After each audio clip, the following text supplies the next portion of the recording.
Good afternoon, and thank you for that introduction. My name is Jeff Lieberman, and I'm the president and founder of Crisis Control Solutions, and I have the distinction of having the first and only Bureau of Real Estate approved continuing education course in real estate safety. I'm a 24-year veteran. I'm a lieutenant in Long Beach Police Department. I've had a varied career there. And thank you very much. And over my years, I have a passion for this subject, not only as a professional, but as a person whose family was deeply touched by violence. My grandfather was shot and killed in a jewelry store robbery. So I've seen the effect of violent crime on both sides, and I want to do everything in my power to empower everybody here to be safe at work. So I'm going to share with you, today we're not going to go over any moves. I'm not going to teach you how to take people down or anything like that, but I want to share 3 concepts with you that will help you not only stay safe in the professional world, but also as an individual and with your families. And without further ado, real estate is a very hazardous occupation. The numbers you see before you are from the U.S. Bureau of Labor Statistics, and they're the number of homicides that occur in the real estate industry every year going back to 2003. 2014, the year that the last stats were tabulated, there were 17 homicides in the real estate industry. 2013 was a terrible year, and there were 25 homicides. Guess how many law enforcement officers were murdered in the line of duty in 2013? 27. So both professions were out in the community, we're out and about. One group, us, were trained and equipped to deal with the worst that society has to offer. And those of you, we both transit the same communities, we go into the same houses, deal with the same people, and you're not trained and you're not equipped and often fall victim because you are in an occupation that puts you in very vulnerable spaces. One note about California, those of you that are familiar with Prop 47 and AB 109, both bills of criminal justice reform here in California, as of 2014, we have tens of thousands of convicted felons, state prison inmates that have been returned into the communities in the name of public safety reform. With Prop 47, a lot of all minor drug offenses, all personal possession was reduced from a felony to misdemeanor, but there were no social programs put in place to rehabilitate these people. So they're not doing jail time, and they're out in the communities supporting their drug habits by theft and robbery and all that. So we're seeing double-digit increases in violent and property crime statewide. So we are in a dangerous environment right now, so you must be aware of that. So the first concept I want to share with you is the crime triangle. Crime has to have 3 elements to occur. You need to have a victim present, you need to have a motivated offender, and you have to have the opportunity. All you need to remember as a realtor is that all you need to do is remove one of those sides, and the likelihood of a crime being completed is very, very low. Which 2 of the sides do you have the most control over? Opportunity and victim, exactly. So let's go through each one of them very quickly to see some of the things that you can do. To remove yourself from the victim part from the crime triangle, let's start with your intuition. Now, in the animal kingdom, we're not the fastest, we don't have the keenest senses, we're not the strongest, but we are blessed with the biggest brain, and we are blessed with intuition, which is our most valuable, absolutely critical self-defense skill. And of all of the things out there with self-defense, the one thing that I would argue that you should work on the most is your intuition. Does a gazelle on the Serengeti, when they see a lion coming, do they think, oh, that lion probably has another motive. He wants to come and talk to me. Or, he wants me to meet Simba, his son. No. Animals have instincts that are inbred into them. And when they're faced with danger, they have an automatic reaction. Human beings, having intuition, we live with the intuition is knowing without knowing why. We are the beneficiaries of every single life experience from the time that we can remember. And we store all of that data. So we all have that. Everybody knows when you're in an uncomfortable situation, you get that feeling in the pit of your stomach, kind of like the ladies out there. Your child can be in a room with 100 kids, but if you hear your child cry, you know that that's your kid. That's intuition. Men, when you're having a conversation with your significant other and you say something really stupid and you get that feeling like, I wish I could pull that back, that's male intuition. So you know that feeling. You need to be deeply in tune with your intuition. So there are some things that you can do that I can recommend right now to increase your intuition and to sharpen it. One is connect with, since you're all out and about in the communities here in Orange County, you need to subscribe through social media to all of your local law enforcement agencies. Orange County Sheriffs, Huntington Beach Police, Laguna Beach, wherever you work and live, subscribe, like them on Facebook, like them on Twitter, and subscribe to their alerts, their text alerts. Every single one of them will send you crime bulletins throughout the day. If you're out and about doing showings or looking at properties, wouldn't you want to know if that particular neighborhood had a particular a crime spree or a burglar working in an area? How would you like to be sitting in an open house and the information is out there about a violent predator that's breaking into, conducting daylight home invasion robberies? Wouldn't you want to know that before you go? That information is free and available for you. You just have to go out and get it. So, I make another recommendation to increase your intuition. I'll go into a little bit more detail later.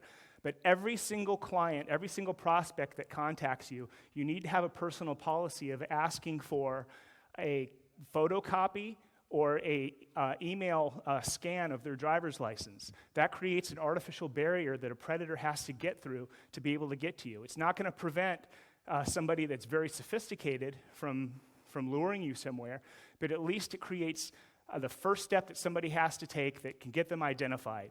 Once you have that, if you do nothing else, run them through the California Megan's Law database. It's free, it's online, you can do it from your smartphone, but if you run their name, wouldn't you want to know if the person that wants to see a property is a sex offender? Sex offenders have the right to purchase property just like everybody else. But if you do find that somebody has a nefarious history, at least you know, and you can implement an enhanced safety plan, like taking somebody with you and making sure that more people know where you are and what time you're going to be back. The next thing you can do to remove yourself from a situation is right now, and when you get home in the safety of your own home, is start going through and creating mental blueprints for likely scenarios that you're likely to encounter as a real estate professional. What would I do if I was in the office alone and a strange person came in and started asking personal questions? What's the safest thing to do? Would I flee out the back? Would I call 911? Would I call somebody? Would I engage with the person? What would you do if you're showing an open house and you get a couple that comes in and one distracts you while the other one starts rummaging through bedrooms? Again, think of this stuff ahead of time, so in the chance that it does happen to you, you're not stuck in a panic mode or freeze, not knowing what to do. If you create these mental blueprints ahead of time, you are much more likely to react properly. And if nothing else, if you don't remember it, if you have one default, it's remember this term: get off the X. Everybody watched the Wile E. Coyote Roadrunner cartoons as a kid? Remember that the coyote would always put an X marks the spot there and have an anvil ahead, and the roadrunner, he was never able to lure the roadrunner because he always saw it coming and he would take off. Same thing here. The X represents the exact time and place that a criminal wants to target you. If you can't do anything, you don't have to be a martial artist or carry a gun or anything like that. The very minimum that you should do is get off the X, is leave immediately. And I'll go into detail later about how that works. Let's talk about removing the offender from the crime triangle. You should vet every single prospect, anybody that you don't know, through online public records, at least a quick Google search. If you take my regular safety course, I give you particular websites that you can go to check their social media profiles kind of in through the back door.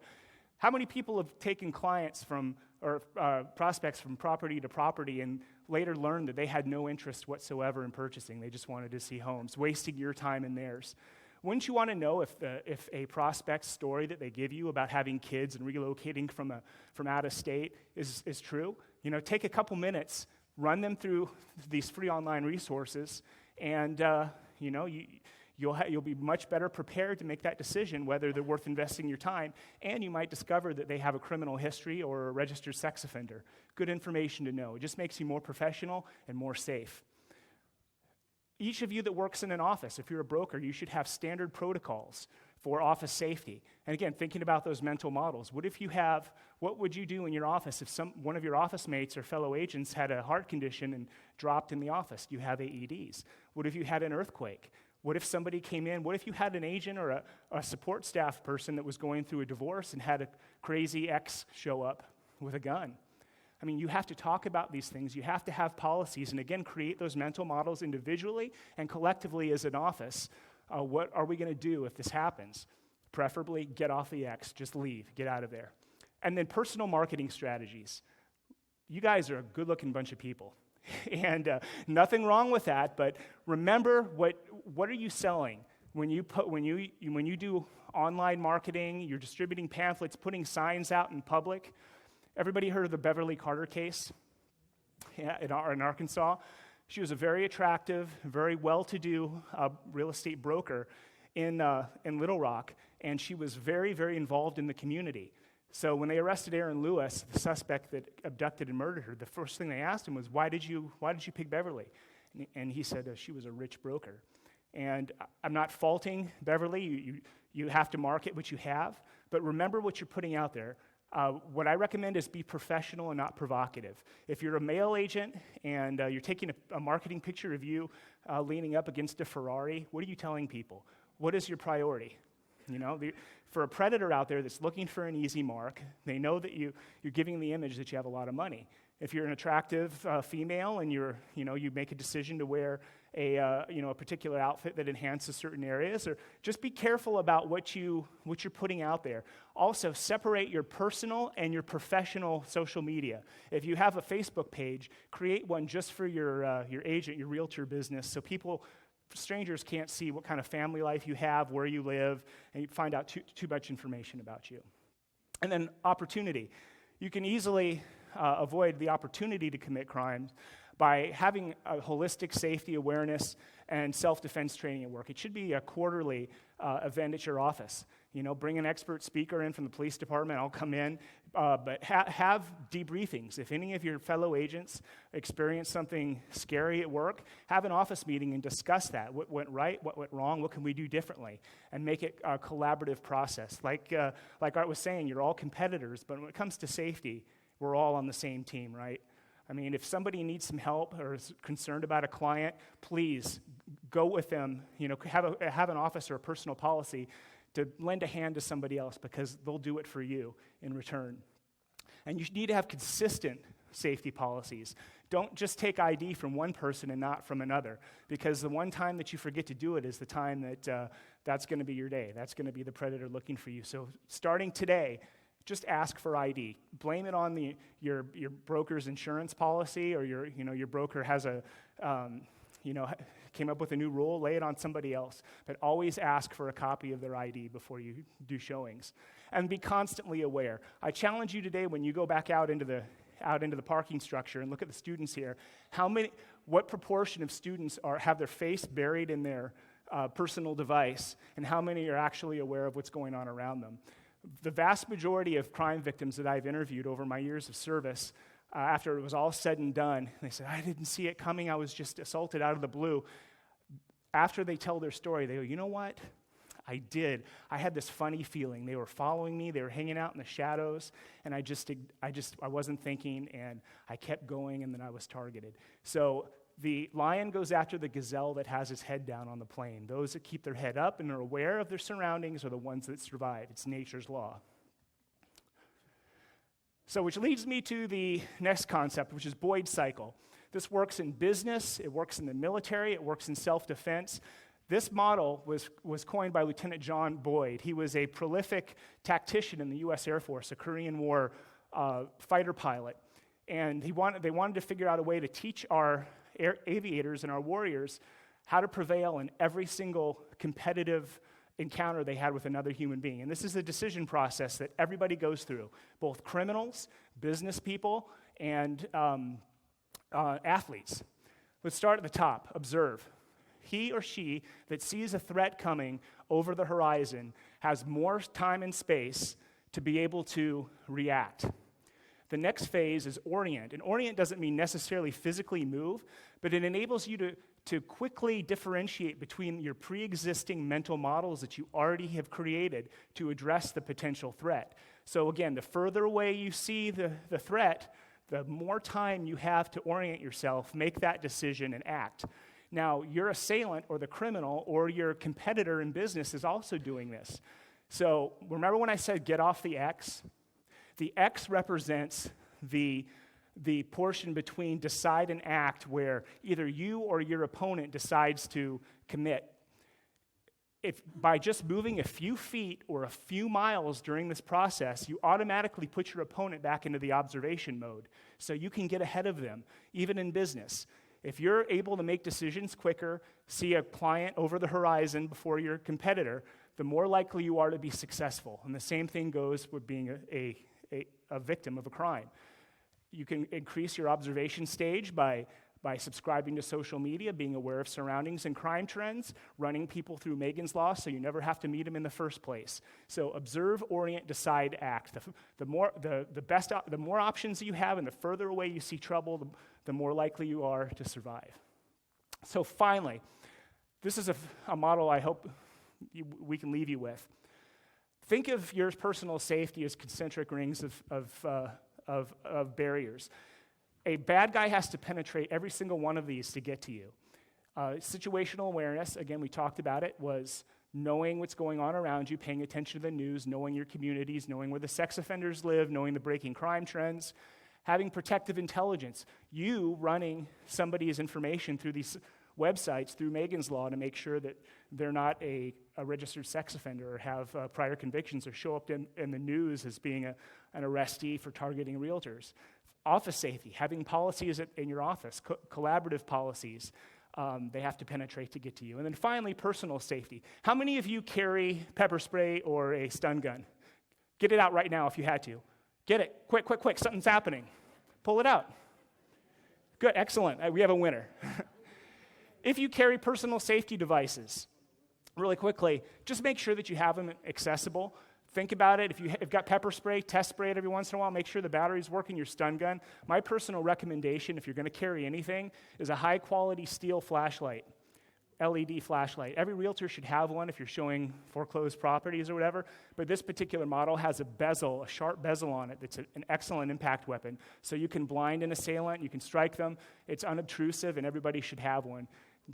And if you run out of batteries, you still have something you can hit somebody with. So if you'd like more information, like me on Facebook under Crisis Control Solutions or on Twitter at Crisis Control 1. I send out a couple of realtor safety tips a week. I'm also teaching 3 courses this year at OCAR. And if you desire more information, visit my website or give me a call. I've got a passion for this. And after all, you folks have a very important job. You help make people's dreams come true. And you need to be out there and be there for each other and for your families, and just be safe. So thank you very much. It's an honor to speak with you. Thank you.